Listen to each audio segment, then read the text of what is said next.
What's going on, guys? This is Rob, and before we start this video, I just want to give a huge shout out to Derek over at Sony's social media team. Thank you so much for like discovering my channel and for reaching out and giving me this opportunity. It was amazing. It was an absolute amazing experience. If you're ever looking to reach into like the comic book community on YouTube, hit me up, and I would love to do more of these press junkets for comic book movies.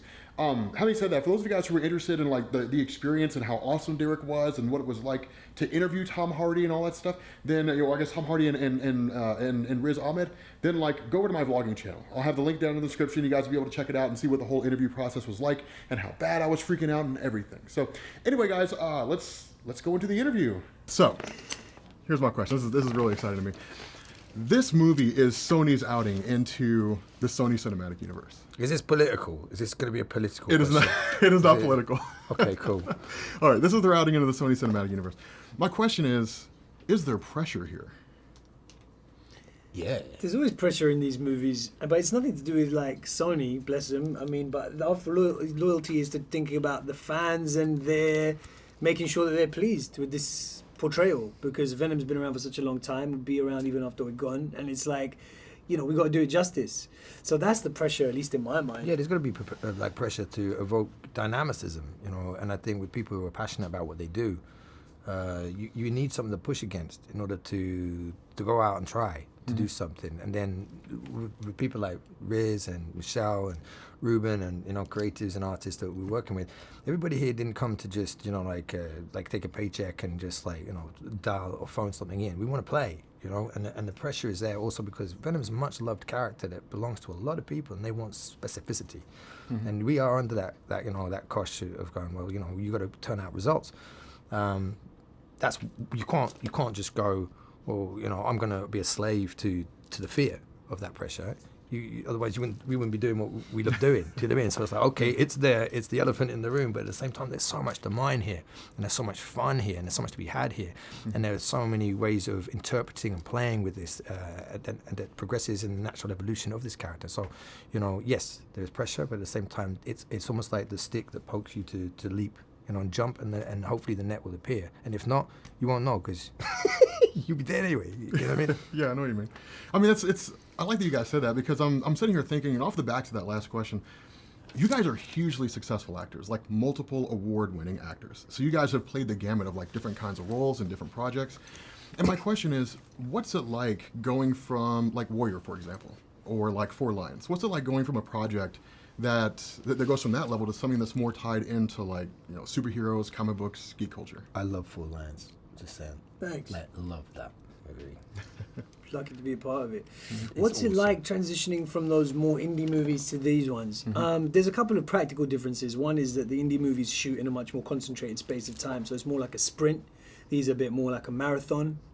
Also, the fact you got more time means that they usually try out lots of different versions of it. Like we'll do one version of the scene, and then next week we might try and reshoot it and do a different version of it, and then they do reshoots.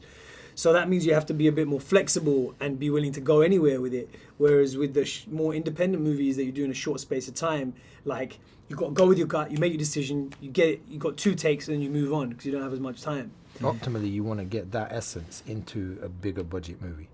If you can encapsulate that which is the $5 performance into a $50 million or $500 million world, then you're capturing the nub of what's important about the work that we do. That's the essential element that we're trying to critically attach ourselves to. Do you know what I mean? And so there's no difference between a $5 performance and a $50 million in any aspect. But it says that the working conditions are different. Well, the variables will change due to the finance. There's challenges both ways, right? There's challenges both ways. If you've got like 4 weeks to shoot a movie, the challenge is, man, I would have really loved to have had a 3rd take. And if you've got like 15 takes, then the challenge is, okay, we got to try and preserve that same like spark that we had on take 2. So for me anyway, that's what I find is the bigger difference, is like the working conditions are different. But it's not like one's better than the other. They're just different skills, sprint muscles and marathon muscles, I think. Personally, I think. Yeah, well, I mean, final question for me. What was your favorite scene to film? Well, there are scenes that aren't in this movie. There are like 30, 40 minutes worth of scenes that aren't in this movie. What are your favorite ones? Yeah, all of them, yeah. Like mad puppeteering scenes, like dark, like comedy scenes, you know what I mean, that just never made it. You know, like that are just pure. Yeah, but that's for 'cause me. That's what's in terms of you enjoyed filming them. Doesn't mean that they Obviously, were didn't any make good. it Is into what the you're film. saying? Is that what you're saying? That they weren't no good. Sometimes, well, if they didn't make it into Riz, the film, Riz. it's probably they weren't any good, bro. I hate to break it to you. We all had a meeting and we watched it and we were like, Tom enjoyed making it so much, but they weren't. It wasn't. It wasn't It's what like you the thought sound it of was. silence that like plays on my face. Hello, darkness, my old friend. Thanks, bro. That's right, man. I'm always gonna be. And real you, with what was your favorite scene? All right. It was the scene that we did where we had Thanks, the scene Riz. together. Yeah, we had the scene together, and you were much better in it than me, and I'm really glad that they cut that out.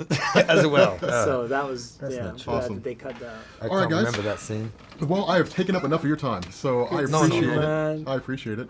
Yeah, Cheers, this was bro. awesome. Thanks, This bro. was Good to see you, awesome. man. Yes. You never did explain the comic.